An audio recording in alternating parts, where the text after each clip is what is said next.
सा आई समझ तुझे? क्यों शादी हो गया सब कुछ? आपका बेटा मुझ पे हाथ उठाया सबके सामने, वो भी इतनी सी बात के लिए। तो क्या मैं सहती हूँ? मेरी कोई सेल्फ रिस्पेक्ट नहीं है क्या?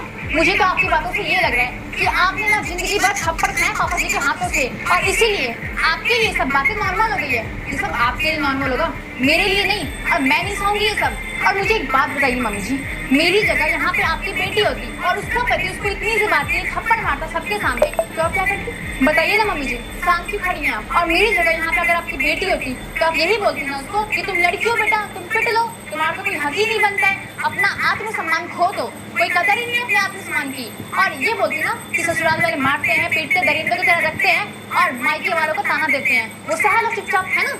अपने ससुराल वाले खाते अपने पति ही खाते। बस अदिति, बहुत जुबान चढ़ने लगी तुम्हारी।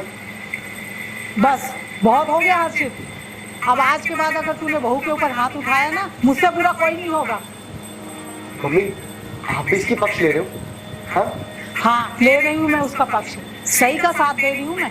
इसकी बातों ने ना मुझे आज ये एहसास दिला दिया है कि मैंने भी तो जिंदगी भर यही कहा है ना, मारपीट, सास के ताने, पति की मार, कभी हिम्मत ही नहीं हुई अपने लिए आवाज उठाने की। काश मैंने उस वक्त हिम्मत दिखाई होती, लेकिन जो हो चुका है ना उसे बदला भी तो नहीं जा सकता। लेकिन अब मैं अपनी बहू के साथ ऐसा नहीं होने दूंगी। ठीक कहा बेटा आपने, औरतों ने बहुत ज़्यादा बर्दाश्त कर लिया, अब और ज़्यादा बर्दाश्त करने की ज़रूरत नहीं है। अरे औरत कोई पैर की जूती नहीं है, सर की पगड़ी होती है वो। हर्षित, माफ़ी मांग बहू से। मैं और इससे? मैंने कहा ना माफ़ी मांग। हाँ, आप पागल हो गई हो क्या?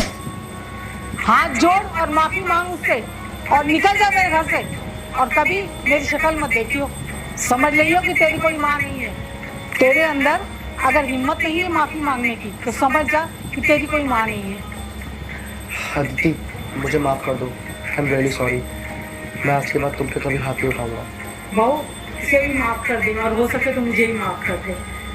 मैं भूल गई थी कि मैं भी एक औरत हूँ, मैं भी किसी की बहू हूँ, किसी की बीवी हूँ।